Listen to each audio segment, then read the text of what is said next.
Hi hello, എൻ്റെ YouTube ചാനലിലേക്ക് എല്ലാവർക്കും സ്വാഗതം. അപ്പോൾ ഇന്ന് ഞങ്ങളൊരു ട്രിപ്പ് പ്ലാൻ ചെയ്തിട്ടുണ്ട്. പ്രതീക്ഷിക്കാതെ കിട്ടിയ ഒരു ട്രിപ്പാണ്. അതുകൊണ്ട് തന്നെ നമ്മൾ പെട്ടെന്ന് വണ്ടിയൊക്കെ തലേദിവസം തന്നെ വർക്ക്ഷോപ്പിൽ കാണിച്ചെല്ലാം ഓക്കെ ആക്കിയിട്ടാണ് പോകുന്നത്.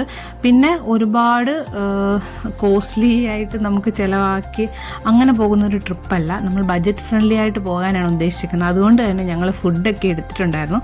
ഒരു ദിവസത്തെ ഫുള്ള് ഞങ്ങൾ കൈ കരുതിയിട്ടുണ്ടായിരുന്നു. ഇനി എങ്ങോട്ടാണ് യാത്ര എന്ന് പറയണ്ടേ? ഊട്ടിയിലോട്ടാണ്.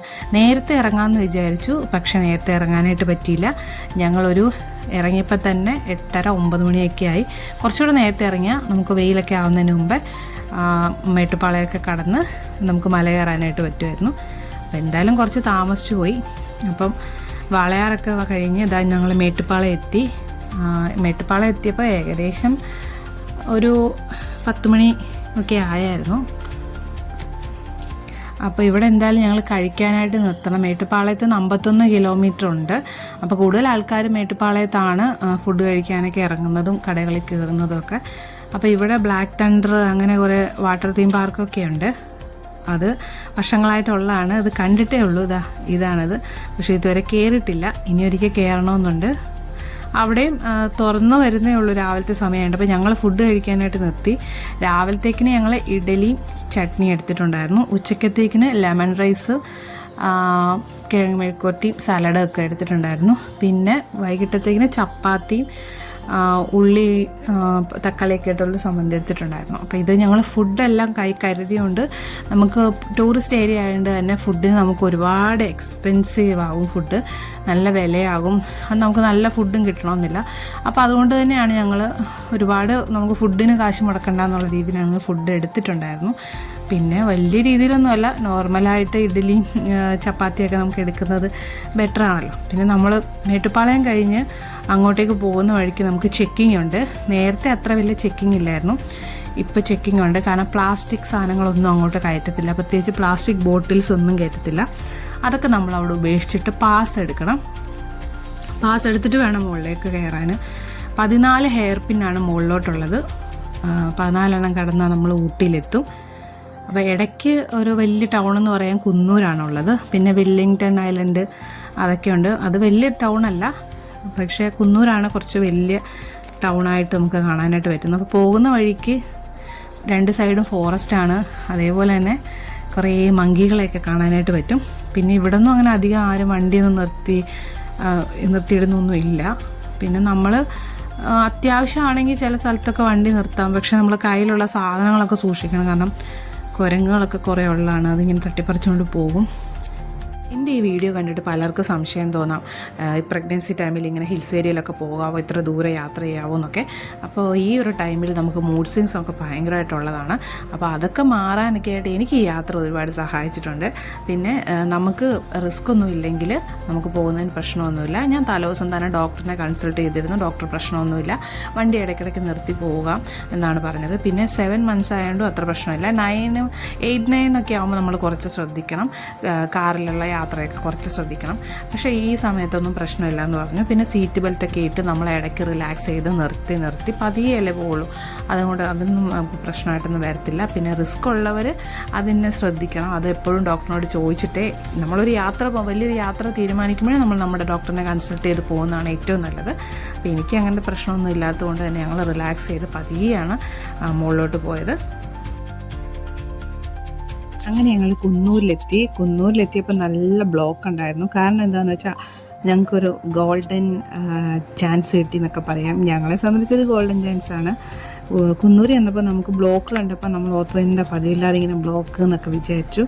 അപ്പോൾ അവിടെ റെയിൽവേ ക്രോസിങ് ക്ലോസ് ചെയ്തിട്ടേക്കുമായിരുന്നു. അപ്പോൾ നമുക്ക് ഊട്ടി ട്രെയിന് അടുത്ത് കാണാനായിട്ട് പറ്റി. ഞാൻ ആദ്യമായിട്ടാണ് ഈ ഊട്ടി ട്രെയിൻ ഇങ്ങനെ പോകുന്നത് കാണുന്നത്. ദൂരെ നിന്ന് കണ്ടിട്ടുണ്ട്. പക്ഷേ നമ്മൾ കുന്നൂർ റെയിൽവേ സ്റ്റേഷനിൽ ആ വഴി പോകുമ്പോൾ നമുക്കവിടെ കാണാൻ പറ്റും. ഇതാണ് റെയിൽവേ ട്രാക്ക്. നമ്മളിങ്ങനെ പോകുന്ന വഴിക്ക് റൈറ്റ് സൈഡിൽ, അങ്ങോട്ട് പോകുന്ന വഴിക്ക് റൈറ്റ് സൈഡിൽ ഈ യൂക്കാലിപ്സ് മരങ്ങളിൽ ഇങ്ങനെ നിൽക്കുന്നതാണ്. അതിൻ്റെ തൊട്ടപ്പുറത്ത് റെയിൽവേ ട്രാക്കാണ്. ആ ട്രാക്ക് തന്നെ പ്രത്യേക ഒരു കാണാനായിട്ട് വേറൊരു രീതിയിലാണ് അത് ഉണ്ടാക്കിയേക്കുന്നത്. ബ്രിട്ടീഷുകാരുണ്ടാക്കിയതൊക്കെ ആയിരിക്കുമല്ലോ അവർ. അപ്പോൾ ആ സമയത്താണല്ലോ ഊട്ടി കണ്ടുപിടിച്ചതെന്നൊക്കെ പറയുന്നത്. അപ്പോൾ അതുകൊണ്ട് തന്നെ അത് കാണാനായിട്ട് നമ്മുടെ സാധാരണ റെയിൽവേ ട്രാക്ക് പോലെയൊന്നും അല്ല കേട്ടോ അത് കാണാനായിട്ട്. അപ്പോൾ ഞങ്ങൾ കുറച്ച് നേരം അവിടെ നിന്നു. ശരിക്കും പറഞ്ഞാൽ വീഡിയോ എടുത്തു, പക്ഷെ അത് സേവ് ആയിട്ടില്ലായിരുന്നു. ഞങ്ങൾ അടുത്ത് നിന്ന് തന്നെ വീഡിയോ എടുത്തു, പക്ഷേ ഇതിനകത്ത് കാണിക്കാൻ പറ്റിയില്ല. അപ്പോൾ ഞങ്ങൾ ഇതാണ് കുന്നൂർ റെയിൽവേ സ്റ്റേഷൻ. ആ ട്രെയിൻ അവിടെ കിടപ്പുണ്ട് ബ്ലൂ കളറിൽ, കണ്ടോ. അപ്പോൾ ഇവിടെ നിന്നാണ് കുറേ ആളുകൾ മുകളിലേക്ക് പോകുന്നത്. കാരണം ഈ ട്രെയിന് താഴെ നിന്ന് വരുമ്പോൾ നല്ല ലോങ് ആണ്, നമുക്ക് യാത്ര കുറേ 3-4 മണിക്കൂർ എടുക്കും കുന്നൂർ വരെ. പക്ഷെ നമുക്ക് വണ്ടിക്ക് വരുമ്പോൾ അത്ര വരത്തില്ല. അപ്പോൾ കൂടുതൽ ആളുകളും വണ്ടി ഇവിടെ എവിടെയെങ്കിലും പാർക്ക് ചെയ്തിട്ട് കുന്നൂരിൽ നിന്ന് മുകളോട്ട് പോകുമ്പോൾ അങ്ങനെയാണ് കൂടുതൽ ആൾക്കാരും ഇത് ചൂസ് ചെയ്യുന്നത്. കാരണം അത്ര സമയം നമുക്ക് ഇരിക്കേണ്ടി വരത്തില്ല. പിന്നെ ഉള്ളിലൂടെയുള്ള കാഴ്ചകളൊക്കെ മനോഹരമാണ്. പിന്നെ നമ്മൾ പോകുന്ന വഴിക്ക് ഇങ്ങനെ ട്രെയിൻ വരുന്നതായിട്ട് ഇങ്ങനെ കാണാനായിട്ട് പറ്റും. പിന്നെ ഒരു വെറൈറ്റി യാത്രാ അനുഭവമായിരിക്കും. പിന്നെ നമുക്ക് നേരത്തെ തന്നെ ബുക്ക് ചെയ്തിട്ടൊക്കെ ഈ ട്രെയിനിൽ പോകാൻ പറ്റുള്ളൂ. കുറേ നാളുകൾക്ക് മുന്നേ ബുക്ക് ചെയ്താലാണ് ഇത് കിട്ടുന്നത് തന്നെ. കാരണം വളരെ ചെറിയ ട്രെയിനാണ്, 3-4 ബോഗിയൊക്കെ ഉള്ളൂ. അപ്പോൾ അത് പിന്നെ വളരെ സ്ലോയിലും ആയിരിക്കും പോകുന്നത്. പിന്നെ ഇങ്ങനെ കുന്നും മലയും കയറി പോകുന്ന ട്രെയിനൊക്കെ നമുക്കങ്ങനെ പരിചിതമൊന്നും അല്ലല്ലോ. അപ്പോൾ അതുകൊണ്ട് തന്നെ ഒരു വെറൈറ്റി എക്സ്പീരിയൻസ് ആയിരിക്കും. അപ്പോൾ അങ്ങനെ ഫൈനലി ഞങ്ങൾ ഊട്ടിയിലെത്തി. ഹോട്ടൽ ബ്ലൂ ഹിൽസിലാണ് ഞങ്ങൾ കഴിഞ്ഞ തവണയൊക്കെ വന്നപ്പോൾ നമ്മൾ റൂം എടുത്തത്. പക്ഷേ ഇത്തവണ നമുക്കവിടെ റൂം കിട്ടിയില്ല. കാരണം ഇത് സിനിമക്കാർ മുഴുവൻ റൂമുകളും ബുക്ക് ചെയ്തു എന്നാണ് പറഞ്ഞത്. അങ്ങനെ ഞങ്ങൾ ഹോട്ടൽ തമിഴ്നാടുവിൽ വന്നു. തമിഴ്നാട് ഗവൺമെൻറ്റിൻ്റെ TTDCയുടെ ഹോട്ടലാണിത്. ഇവിടെ 2 ഉണ്ട്, ഊട്ടി 1, ഊട്ടി 2 എന്ന് പറഞ്ഞാൽ നമ്മൾ ഊട്ടി 2ലാണ് പോയത്. അപ്പോൾ ഇവിടെ നമുക്ക് ഡബിൾ റൂമിന് 1900 രൂപ, ഫാമിലി റൂമിന് 2900 രൂപ, 4 ബെഡിന് 4300 രൂപ, അങ്ങനെയാണ് റേറ്റ് വരുന്നത്. പിന്നെ അഡീഷണൽ പേഴ്സൺ ഉണ്ടെങ്കിൽ 750 രൂപ കൊടുക്കണം. പിന്നെ നമുക്ക് ഓഫ് സീസണിൽ നമ്മൾ പോയതുകൊണ്ട് തന്നെ നമുക്ക് 500 രൂപയ്ക്ക് അവർ ചെയ്തു തന്നു. പിന്നെ ഓഫ് സീസൺ അല്ലാതെ നമ്മൾ സീസണിലൊക്കെ പോവുകയാണെങ്കിൽ ഏപ്രിൽ മെയ് സമയത്തൊക്കെ പോവുകയാണെങ്കിൽ നല്ല തിരക്കായിരിക്കും എല്ലാ ഹോട്ടലിലും. അപ്പോൾ നേരത്തെ തന്നെ ബുക്ക് ചെയ്തിട്ട് പോകുന്നതാണ്. എപ്പോൾ പോയാലും ബുക്ക് ചെയ്തിട്ട് തന്നെ പോകുന്നതാണ് നല്ലത്. നമ്മൾ ഓഫ് സീസൺ ആയതുകൊണ്ടാണ് ബുക്ക് ചെയ്യാതെ പോയത്. പിന്നെ ഇവിടെ 8 ബെഡ് റൂമും 4 ബെഡ് റൂമും ഒക്കെ ഉണ്ട്. നമ്മളപ്പോൾ 2 ഡബിൾ റൂമാണ് എടുത്തത്. ഓരോ റൂമിന് 1900 രൂപ വരും, പ്ലസ് 5% GST വരുന്നുണ്ട്. പിന്നെ ഇൻക്ലൂഡഡ് ബ്രേക്ക്ഫാസ്റ്റും ലഞ്ചും ആണ്. നമുക്ക് ഇതിനകത്ത് ബുഫേ ഉണ്ട്. അപ്പോൾ അതും കൂടെ ഒക്കെ ഉള്ളതുകൊണ്ട് നമുക്ക് ഭയങ്കര അഫോർഡബിളായിട്ട് തോന്നി. കാരണം നമ്മൾ ഇതിൽ കൂടുതൽ റേറ്റിന് റൂമുകൾ എടുക്കുമ്പോൾ നമുക്ക് ഫുഡൊക്കെ പുറത്തുനിന്ന് കഴിക്കേണ്ടി വരും. ഇത് നല്ല ഫുഡാണ്. പിന്നെ ഗവൺമെൻറ്റിൻ്റെ ആണല്ലോ, അപ്പോൾ അതുകൊണ്ട് തന്നെ നമുക്ക് ഇവിടെ ഭയങ്കര യൂത്ത് ഹോസ്റ്റൽ എന്നൊക്കെ പേര് നമ്മൾ ഗൂഗിളിലൊക്കെ കണ്ടു. എനിക്ക് ഭയങ്കരമായിട്ട് ഇഷ്ടപ്പെട്ടു. ഞങ്ങൾ താമസിക്കുന്ന ആ ഒരു ഏരിയ കോട്ടേജ് പോലെയാണ്. പിന്നെ നല്ല റൂമാണ്, നല്ല വൃത്തിയുള്ള റൂമുകളൊക്കെയാണ്. അപ്പോൾ അതുകൊണ്ട് തന്നെ ഒന്നും മോശം പറയാനായിട്ട് എനിക്ക് ഒന്നുമില്ല, നല്ല റൂമുകളാണ്. ഞങ്ങൾ ഓപ്പോസിറ്റുള്ള 2 റൂമാണ് സെലക്ട് ചെയ്തത്. എല്ലാം കൊള്ളായിരുന്നു. റൂമും പിന്നെ അവിടുത്തെ ഫെസിലിറ്റിയൊക്കെ എനിക്ക് ഭയങ്കരമായിട്ട് ഇഷ്ടപ്പെട്ടിട്ടുണ്ടായിരുന്നു. അതുകൊണ്ട് തന്നെയാണ് നല്ലൊരു റിവ്യൂ ഞാൻ പറയുന്നത് തന്നെ. തമിഴ്നാട് ഗവൺമെൻറ്റിൻ്റെയാണ്. നമുക്ക് ഓൺലൈനിൽ സെർച്ച് ചെയ്താൽ നേരത്തെ ബുക്ക് ചെയ്യാനും അതിൻ്റെ ഡീറ്റെയിൽസും ഒക്കെ ഇതിനകത്ത് കിട്ടുന്നുണ്ട്. ഹോട്ടലിനെ പറ്റിയുള്ള വിവരങ്ങൾ. അപ്പോൾ വന്ന പാടെ ഞങ്ങളെല്ലാവരും ഒന്ന് ഫ്രഷ് ആയിട്ട് ഫുഡ് കഴിക്കാമെന്ന് വിചാരിച്ചു. രാവിലത്തെ ഫുഡ് നമ്മൾ കഴിച്ചിട്ടുണ്ടായിരുന്നു.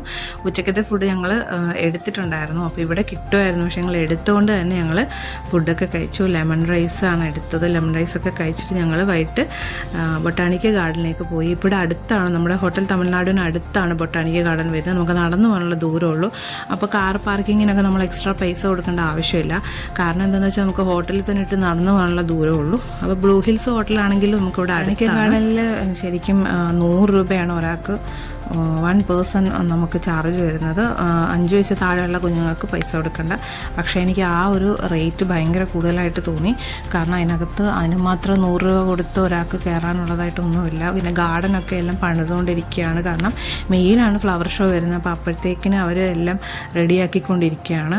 അതുകൊണ്ട് തന്നെ വലിയ ചെടികളൊന്നും കാണാനില്ല. പിന്നെ അതേപോലെ തന്നെ കുറച്ച് നേരം നമുക്ക് റിലാക്സ് ചെയ്യാൻ, കളിക്കാം എന്നുള്ള ഒരു ഏരിയ, ആ ഒരു ഏരിയ കുറച്ച് നേരം അവിടെ വന്നിരിക്കാം ചെറിയൊരു തണുപ്പത്ത്, ആ ഒരു ഏരിയയൊക്കെ ഉള്ളൂ നമുക്ക് കുറച്ച് എനിക്ക് നന്നായിട്ട് തോന്നിയത്. അല്ലാതെ നമുക്ക് അതിനകത്ത് കാണാനായിട്ട് എന്ന് പറയാനായിട്ട് പ്രത്യേകിച്ച് ഒന്നുമില്ല. പ്രത്യേകിച്ച് 100 രൂപ കൊടുത്ത് കാണാനായിട്ടുള്ളതൊന്നും എനിക്ക് അതിനകത്ത് തോന്നിയില്ല. അപ്പം ഞങ്ങൾ വന്ന പാടെ അവിടെ കുറച്ച് നേരം ഇരുന്ന് ഞങ്ങളെ ഇവിടെ കൊണ്ടാക്കിയിട്ട് പാർക്ക് ചെയ്യാനായിട്ട് പോയി. പാർക്ക് ചെയ്ത് തിരിച്ച് ഹോട്ടലിൽ തന്നെയാണ് പാർക്ക് ചെയ്തത്. ഇവിടെ പാർക്കിങ്ങിന് നമ്മൾ പൈസ കൊടുക്കേണ്ടി വരും. നമുക്ക് ആറ്റിബെട്ട് മാർക്കറ്റിൻ്റെ അടുത്തായിട്ടാണ് പാർക്കിങ് വരുന്നത്. അപ്പോൾ അവൻ ബോളൊക്കെ എടുത്തിട്ടാണ് വന്നത് കളിക്കാൻ. കാരണം നേരത്തെ തൊട്ട് ഊട്ടി പോയി നമുക്ക് ബോൾ കളിക്കണം എന്ന് പറഞ്ഞിരിക്കുന്നുണ്ട്. അവൻ ബോളൊക്കെ എടുത്ത് സെറ്റപ്പായിട്ടാണ് വന്നത്. പിന്നെ അത് ചെടികളൊക്കെ നടാനും ഫ്ലവർ ഷോയ്ക്ക് വേണ്ടിയുള്ള ഫ്ലവറൊക്കെ പിടിപ്പിക്കാനും അതിന് വേണ്ടിയിട്ടുള്ള തയ്യാറെടുപ്പുകളൊക്കെ ഇപ്പോഴേ തുടങ്ങി. നമ്മൾ ഫെബ്രുവരിയിലാണ് പോയത്. അപ്പം ഇത് മെയ്യിലാണ് വരുന്ന ഫ്ലവർ ഷോ. അപ്പോഴത്തേക്കിനും അവരിതെല്ലാം സെറ്റാക്കും. പിന്നെ നമ്മുടെ ഇങ്ങനെ ഒരു ഹൗസ് പോലെയുണ്ട്. അതിനകത്ത് കുറേ ചെടികളൊക്കെ കാണാനായിട്ടുണ്ട് കേട്ടോ. അതിനുള്ളിലോട്ട് കുറേ ചെടികളും കുറേ പൂക്കളും ഒക്കെ വെച്ചിട്ടുണ്ട്. അതൊക്കെ കാണാനായിട്ട് ഫോട്ടോ എടുക്കാനൊക്കെ ആയിട്ട് പറ്റും. ഞാൻ ഈ പറഞ്ഞ നമ്മുടെ ഈ യാത്രയെന്ന് പറഞ്ഞത് ഒരു ബഡ്ജറ്റ് ഫ്രണ്ട്ലി യാത്രയാണ്. ഫുഡൊക്കെ നമ്മൾ കരുതി, അതേപോലെ തന്നെ റൂമിലൊക്കെ ആണെങ്കിലും നമുക്ക് അഫോർഡബിൾ ആയിട്ടുള്ള പ്രൈസിലുള്ള റൂമുകൾ സെലക്ട് ചെയ്ത് അങ്ങനെയൊക്കെയാണ് ഞങ്ങൾ പോയത്. അപ്പോൾ നമുക്ക് ഒരു ദിവസത്തെ ഫുഡ് കയ്യിലുണ്ടായിരുന്നു. പിറ്റേ ദിവസത്തെ ഫുഡ് നമുക്ക് 2 നേരത്തെ അവിടുന്ന് നമുക്ക് തരുന്നുണ്ടായിരുന്നു. ഇൻക്ലൂഡഡ് ഫുഡ് ആയതുകൊണ്ട് അവിടുന്ന് തരുന്നുണ്ടായിരുന്നു.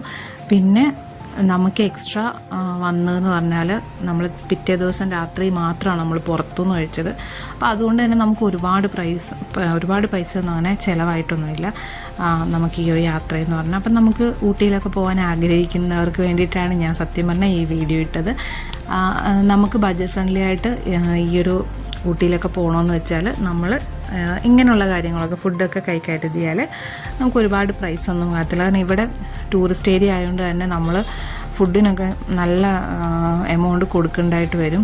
പിന്നെ അത്ര നല്ല ഫുഡൊന്നും കിട്ടാനും വഴിയില്ല. അപ്പോൾ അതുകൊണ്ട് തന്നെ നമ്മൾ അത്യാവശ്യത്തിനുള്ള ഫുഡൊക്കെ കരുതിയാൽ നമുക്ക് പുറത്തുനിന്ന് ഫുഡ് ഇങ്ങനെ കഴിക്കേണ്ട ആവശ്യം വരത്തില്ല. പിന്നെ കഴിക്കണമെന്നുള്ളവർക്ക് കഴിക്കാം കേട്ടോ. ഞാൻ പറഞ്ഞത് നമുക്ക് ഒരുപാട് പൈസ ചിലവാകാതെ ഒരു യാത്രയൊക്കെ നടത്തണമെന്ന് ആഗ്രഹിക്കുന്നവർക്ക് വേണ്ടിയിട്ടാണ് ഈ വീഡിയോ കേട്ടോ. പിന്നെ ഞാൻ അറിയാത്തവർക്ക് വേണ്ടിയിട്ട് കുറച്ച് കാര്യങ്ങളും കൂടെ പറഞ്ഞുതരാം. പിന്നെ നമ്മൾ പിറ്റേ ദിവസം തൊട്ടപ്പേട്ട പോയിട്ടുണ്ടായിരുന്നു. തൊട്ടപ്പേട്ട എന്ന് പറഞ്ഞാൽ അതൊരു വലിയൊരു എന്നുവെച്ചാൽ കുന്നിൻ്റെ മുകളിലുള്ളൊരു സ്ഥലമാണ്. അവിടെ നമുക്ക് വ്യൂ ആണ് കൂടുതലായിട്ട്. അപ്പോൾ അവിടെ 10 രൂപയുള്ളൂ ചാർജ് വരുന്നത്.